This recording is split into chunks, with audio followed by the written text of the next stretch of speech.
Eu vou passar agora a palavra para a Thaís. Ela é a Thaís Antunes, do Sindicato Paulista da Federação Nacional dos Trabalhadores de Saúde, Previdência e Assistência Social. Aí a gente vai pegar aqui as inscrições e quando a Thaís finalizar, a gente vai abrir para as falas, tá bom? Boa noite a todos e todas. Bom, primeiramente agradeço o convite pelo Fórum dos Trabalhadores Públicos do Estado de São Paulo. Cumprimento a mesa na pessoa da Camila, que é a única mulher presente na mesa. Boa noite a todos vocês, meus colegas do país inteiro que estão nos assistindo. E gostaria de pedir licença para, antes de entrar diretamente no tema da reforma administrativa, voltar a falar do que aconteceu ontem na Câmara, porque é muito importante que todo o serviço público, que todos os nossos trabalhadores do serviço público e também toda a população brasileira entendam o que está acontecendo. Para mim, não é PEC da blindagem, é PEC da bandidagem, gente.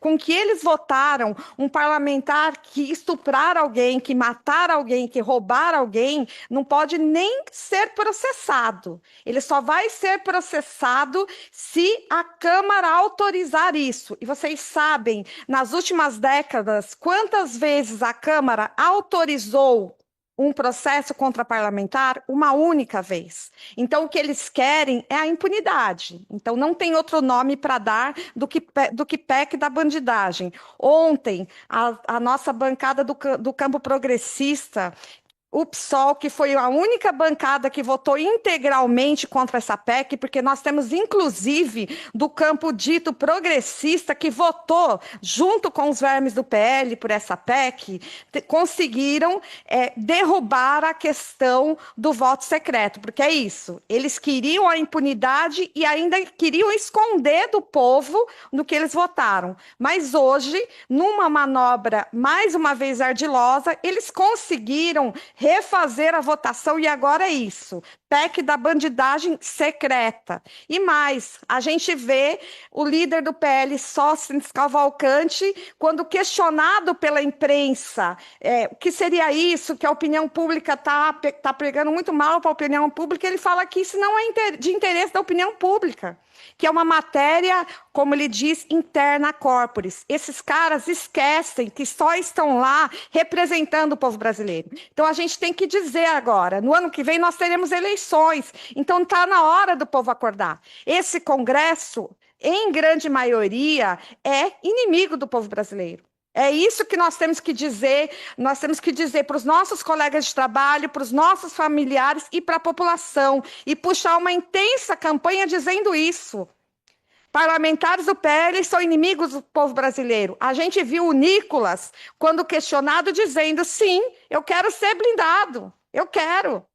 E assim, não tem mais vergonha na cara. Esse congresso é o pior congresso da história. Eles perderam completamente a vergonha na cara. E se eles fizeram isso, imaginem o que eles não vão fazer na questão da reforma administrativa. Então, é importante dizer que nada do que está acontecendo agora é descolado de todas as medidas de ataque aos trabalhadores. A gente vê aí, e é importante falar sobre o que está acontecendo no mundo, o capital avançando cada vez mais sobre os trabalhadores. E por que estão fazendo isso? Porque acham que estão lucrando pouco. E da onde se tira o lucro? Se tira das costas dos trabalhadores. Se tira aumentando a jornada de trabalho, se tira precarizando o serviço público, porque é isso, né? A gente está agora com um Congresso dizendo que está fazendo um GT para discutir a reforma administrativa. E qual que é o eixo deles dessa vez? Não, eu vi uma entrevista hoje do Pedro Paulo, não é a PEC 32, mentira.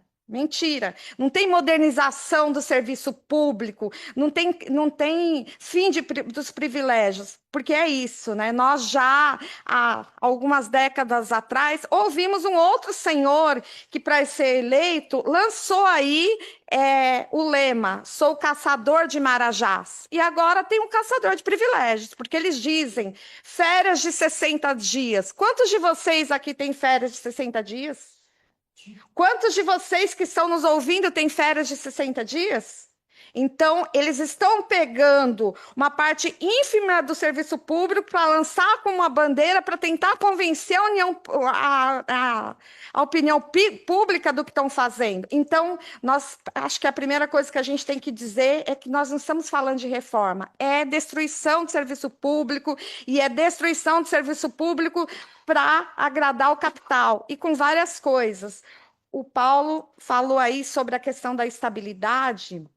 Também acho que é isso, né? A gente está mesmo hoje com uma estabilidade muito frágil, mas ainda ela é muito importante.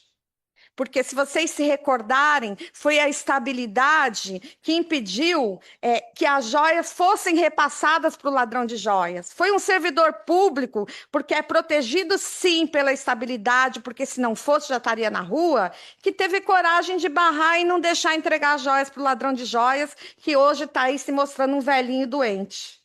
Foi a estabilidade que fez com que um servidor público da saúde pudesse denunciar o superfaturamento de vacinas. Foi um servidor público do meu órgão, o INSS, porque eu sou servidora do INSS há mais de 20 anos, que fez com que estes servidores pudessem denunciar que os cargos de confiança de fora do INSS estavam fazendo dos maiores esquemas dos últimos tempos. Foi um servidor público que pôde ir na Polícia Federal e denunciar os escândalos dos descontos. Foi um servidor público. E porque ele tem essa estabilidade, porque ele tem o compromisso e o entendimento que ele não é servidor de nenhum governo. Ele é servidor do Estado brasileiro. E o papel dele supera qualquer governo, porque eles passam e a gente continua aqui.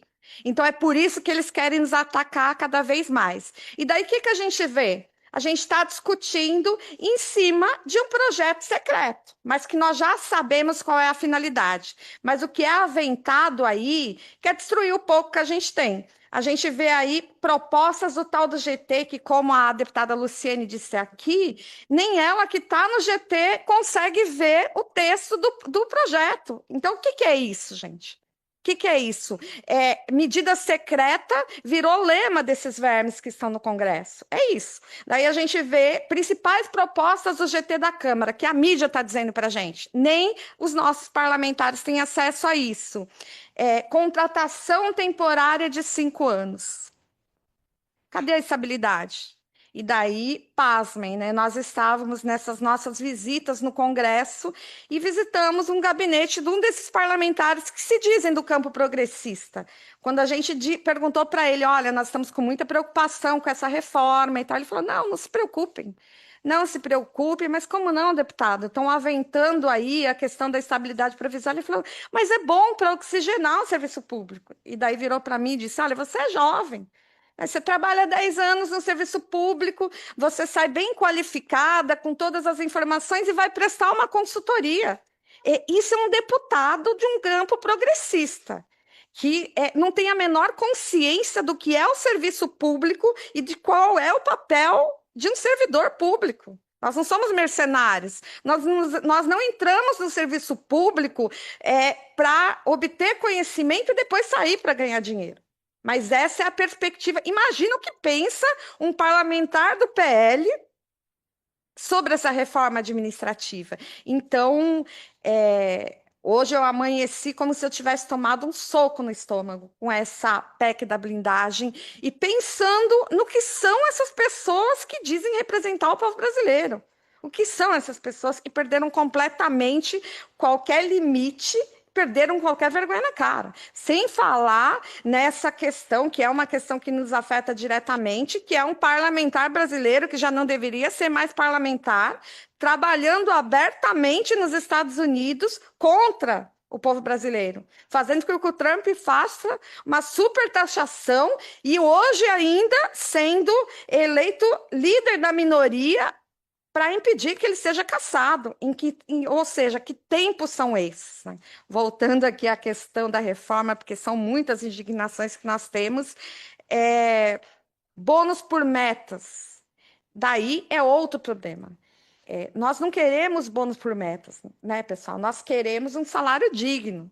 Nós queremos, como trabalhadores e trabalhadoras, um salário digno que nos possibilite sobreviver prestar um serviço de qualidade para a nossa população. E daí o bônus por meta tem outro problema, né? Além de ele transformar aí o serviço público numa linha de produção, porque é isso. Em geral, a tendência é que o salário fique achatado, os servidores, para ganhar um pouco mais, entrem numa linha de produção, porque a gente, Paula citou bem, né? A gente vê aí esse projeto de reforma administrativa, mas a gente vê uma reforma administrativa infralegal já ocorrendo. Nós estamos vendo aí o governo mantendo instrumentos normativos do governo Bolsonaro. O Fórum dos Servidores Públicos, na negociação, o FONASEF, já pediu a retirada, a revogação de várias medidas infralegais e não foi revogado. Vou citar um exemplo para vocês. No INSS, nós temos aí já implementado um programa de gestão de desempenho, onde o servidor, para poder ficar no teletrabalho, tem que fazer 30% a mais da meta ordinária, que nós já entendemos como uma sobremeta. Ele paga a internet, ele paga seu próprio equipamento, ele não tem suporte de informática e ele paga para trabalhar.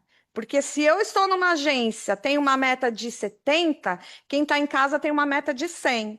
É isso. Quem trabalha no regime de bônus tem que fazer um pedágio para depois fazer o bônus. E é isso. O bônus, além de tudo, ele vai causar um problema no nosso regime de previdência. E daí é um outro ataque, né? Quando você deixa de ter uma remuneração que incide a contribuição, porque o salário vai ser achatado provavelmente por uma bonificação, por um salário mais por produção, você quebra a previdência. Você quebra. Então, temos um outro problema aí com o nosso pacto geracional, que é um pacto construído para sustentação de regime, que pode ser afetado por essa medida. Salário inicial reduzido para até 50% para quem está entrando no serviço público. E daí, nós estivemos em negociação com o governo federal no ano passado, várias categorias do serviço público, e daí nós temos medidas que nós temos que dizer que foram boas medidas, como a instauração de uma mesa de negociação, como um reajuste, que nós tivemos nosso salário congelado por mais de 5 anos, mas nós tivemos medidas que vêm a calhar, que vêm de acordo com o que está sendo, provavelmente será apresentado nessa reforma, nessa destruição administrativa. Todas as carreiras que negociaram no ano passado tiveram aí, obrigatoriamente, na maioria dos planos, uma linha de progressão de 20 níveis. O que é isso? O servidor que entra vai demorar muito mais para atingir o teto e já entra ganhando menos do que os servidores públicos de hoje. Então, a deputada explicou aí que esse projeto não tem uma tramitação que vai passar pelo governo, mas acho que nós temos que fazer exigências ao governo. A esse governo, que nós, numa tarefa histórica, elegemos para tirar aquele outro. Esse governo tem obrigação de defender o servidor público. Esse governo tem obrigação de apoiar projetos que defendam a classe trabalhadora, como, por exemplo, o fim da jornada 6x1, como, por exemplo, a taxação das grandes fortunas e a revogação de todas as medidas, inclusive ditas aí pelo Paulo, que são da época da ditadura, gente. Isso tinha que ser o básico. Nós precisamos, neste momento, fazer com que cada colega nosso, que está no nosso local de trabalho, que muitas vezes pela realidade cotidiana, que anda muito pesada, tenha conhecimento disso que a gente está falando aqui. E entenda que não tem pressão no Congresso ou impressão em canto algum que vá funcionar sem que essa população vá para a rua.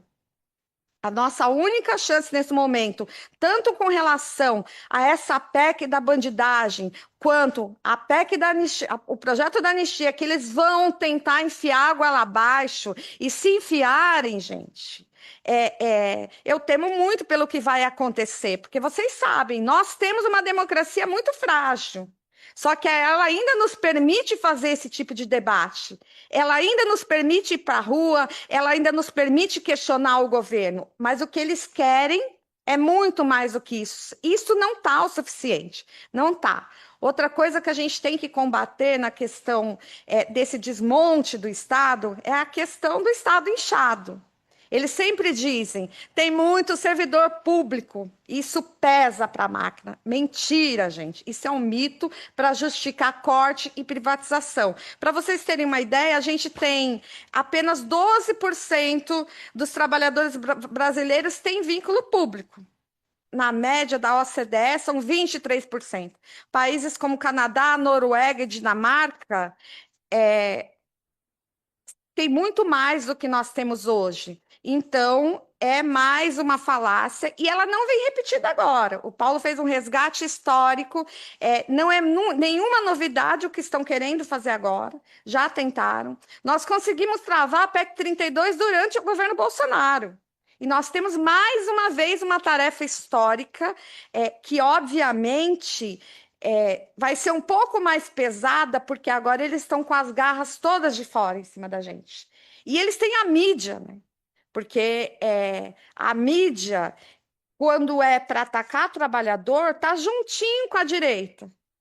Tá juntinho com a direita, que a gente vê aí, é só ver as matérias, né? Começa a sair matéria, servidor roubando, servidor fraudando, serviço público isso, não sei quantos, não sei quantas fraudes. É mais uma vez para destruir a nossa imagem. Mas a gente sempre tem que lembrar o que é o serviço público. A gente nunca pode esquecer que enquanto aquele senhor estava indo para a televisão imitar doente asfixiado pela Covid, nós tínhamos trabalhadores do SUS, nós tínhamos trabalhadores, servidores públicos federais que trabalham na saúde, que são base do meu sindicato, da minha federação, que estavam lá, colocando suas vidas em risco para salvar a população.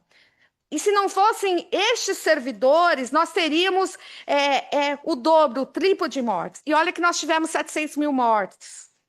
Então, a gente não pode esquecer nunca de destacar quem são os servidores públicos. Nós tivemos servidores do INSS trabalhando em agências abertas. Nós tivemos servidores do Judiciário trabalhando continuamente durante a pandemia. Nós tivemos servidores da Receita, de todos os outros órgãos. Enquanto essas pessoas que atacam o serviço público estavam aonde?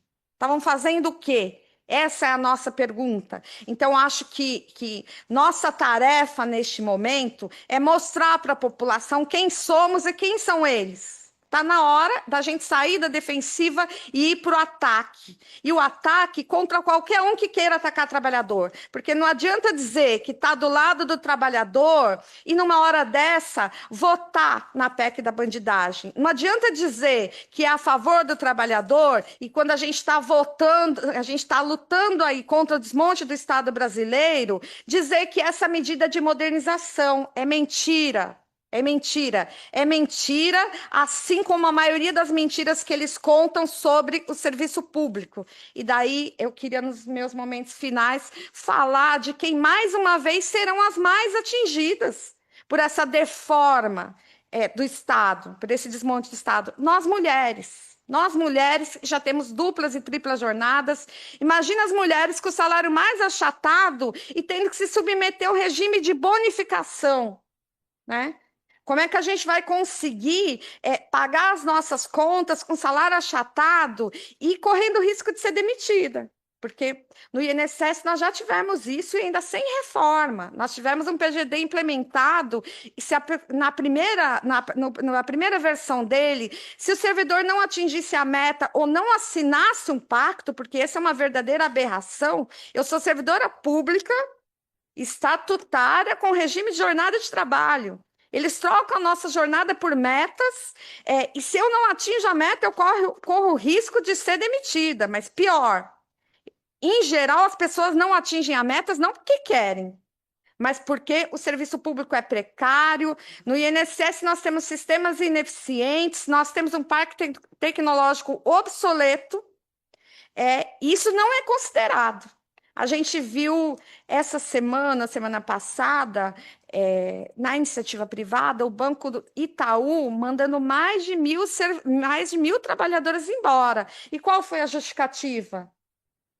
Ah, nós descobrimos que eles estavam só acessando os sistemas 20% do tempo. E a gente já viu que é uma mentira, né? Vários trabalhadores dando entrevista dizendo que isso não é uma verdade. Ou seja, tudo que acontece na iniciativa privada, tudo que vem de maldade para a iniciativa privada, querem implementar para a gente. E é isso que eles estão preparando para a gente. É facilitar a demissão de servidor para colocar regime precário dentro do serviço público. Regime precário que não tem a condição de resistir aos arbítrios de nenhum governo, porque é isso, né? A gente vê isso pelos cargos de confiança. Olha os últimos escândalos. INSS, cargo de confiança colocado lá. E é isso, cargo de confiança que não é servidor público estabilizado do órgão, ele não tem responsabilidade com o órgão, ele tem responsabilidade com quem o indica. Ele é servidor, ele é funcionário de quem colocou ele no cargo. E é isso que nós devemos combater. É isso que nós devemos combater. Então, nós temos que girar todas as nossas forças para o combate a essas medidas que vêm para atacar o servidor público. Eu acho que está na hora das centrais, da CUT, que é ainda uma das maiores centrais de trabalhadores do mundo, que tem grande base também no serviço público, colocar de fato energia para combater essa barbárie. Chamar todos os sindicatos para chamarem as suas bases, para darem consciência para as suas bases e para colocar o povo na rua. Porque não adianta, nesse momento, ficar levantando uma bandeirinha para tirar foto, não. Não adianta dizer que está do lado do trabalhador e, na hora que é necessário, vai lá e vota com a direita. E assim, nós temos que gravar esses nomes. Durante a reforma, a PEC 32, nós aqui no Estado, em conjunto com o Sintrajuda, inclusive, colocamos outdoor no Estado de São Paulo, contra a reforma administrativa. Tem que expor a cara de todos esses caras.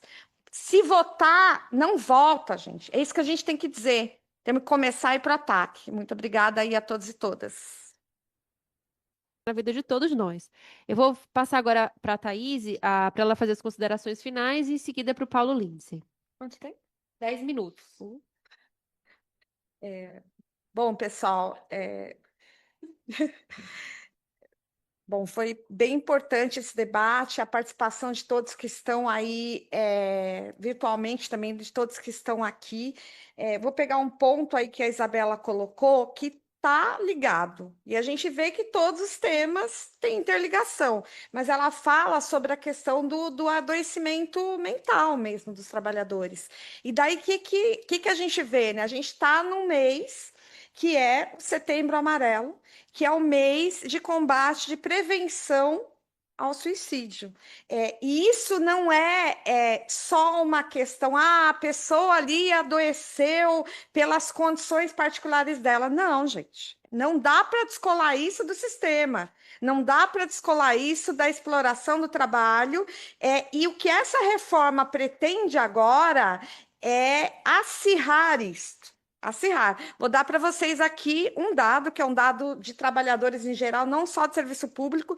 De 2010 a 2019, foram registrados 112 mil suicídios de trabalhadores no Brasil, com aumento de 60% nessa média. Só em 2024, nós tivemos 440 mil afastamentos de transtornos mentais, revelando uma crise de saúde mental ligada ao trabalho.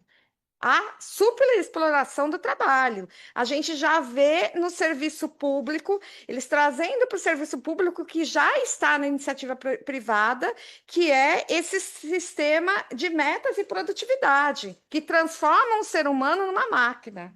Querem transformar o ser humano numa máquina. E daí é isso, mais uma vez, as mulheres mais penalizadas porque as nossas duplas e triplas jornadas são invisíveis. Mas o patrão não quer saber. Ele não quer saber por que você não consegue atingir a meta.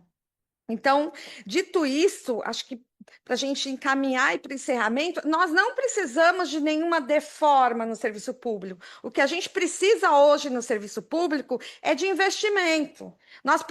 Quer modernizar? Investe. Investe, acaba com a precarização do SUS, investe em equipamento, investe na carreira dos servidores do SUS, que tanto trabalham por essa população e por esse sistema que é um dos melhores do mundo e são precarizados.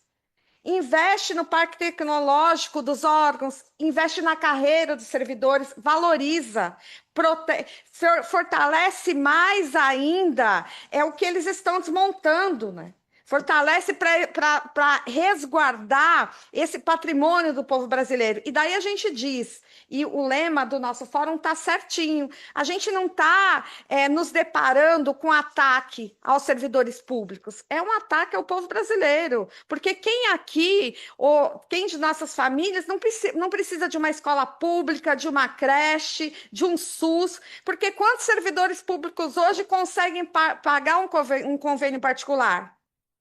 Né? E a gente tem aí, saiu uma pesquisa que um dos 5 melhores hospitais são públicos. Pesquisa de qualidade, universidade com pesquisadores, atendimento público, o INSS, o judiciário, é tudo servidor público. Então, a gente não precisa de reforma, a gente precisa de investimento. Investimento em serviço público é fortalecimento do Estado, fortalecimento do servidor público, fortalecimento da estabilidade do servidor público, é impedir que esses vermes que estão aí nesse Congresso indiquem seus capachos para atacar o serviço público. Indiquem seus capachos para utilizar o serviço público como plataforma política, porque é isso que eles fazem. Chega na época de eleição, eles utilizam os órgãos públicos para tentar dizer que eles estão do lado do povo brasileiro. E isso nós não queremos, isso nós não vamos permitir. Então, já tem várias propostas aqui, inclusive de mostrar a cara dessas pessoas. Eu acabei de ver que essa noite, pelo jeito, vem mais um golpe, né? Acabaram de colocar em regime de urgência a tal da PEC da anistia. Não dá para chamar de anistia, né, gente? Isso é uma indecência. Isso é a PEC da impunidade. Isso é colocar essas pessoas que atentaram contra a democracia, que estão atentando, mesmo contra essa frágil democracia. Porque essa frágil democracia tem que ser defendida porque nos possibilita estar aqui falando. O Ismael tocou num ponto também importante. A gente defende o Brasil contra os ataques de um governo estrangeiro, mas a gente tem muito a avançar na questão da soberania. Soberania, de fato, é quando o povo brasileiro tem voz, é quando a gente não tem mais gente passando fome, é quando a gente não tem mais um congresso, que é o Congresso da Bala, que é o Congresso do Agronegócio, é quando a gente não tem destruição aí da nossa natureza, quando a gente tem proteção de direito trabalhista, quando a gente defende trabalhador, quando a gente acabar com essa escala 6 por 1. E é isso, né? O que nós esperamos é que nós, enquanto vanguarda, e todo o nosso povo brasileiro, continue se indignando, indo para a rua. O que a gente quer, de fato, não vai vir com nenhuma medida do Congresso. A gente quer uma terra sem amos, né, gente? E para isso, nossa vida é uma vida de luta. E a gente está aqui, né, falando de 1000 coisas ao mesmo tempo, são 1000 ataques, mas a gente não vai desistir. A minha geração é uma geração, nem sei a palavra que eu uso, mas a gente passou aí por uma pandemia, a gente passou por um governo que tinha como principal ídolo Brilhante Ustra, que era o cara que colocava ratos em vaginas de mulher, e daí a gente tem que ouvir essas pessoas dizendo que estão sendo desumanos, porque o verme mor está com uma tornozeleira. Né? Nós queremos cadeia, nós não queremos anistia. Esse pessoal tem que pagar por tudo que fez. Esse Congresso eleito pelo povo nunca mais tem que voltar. É isso que a gente quer e vamos colocar o nosso povo na rua para lutar contra essa reforma administrativa, contra essa PEC da impunidade e contra a PEC da bandidagem. Obrigada a todos e todas.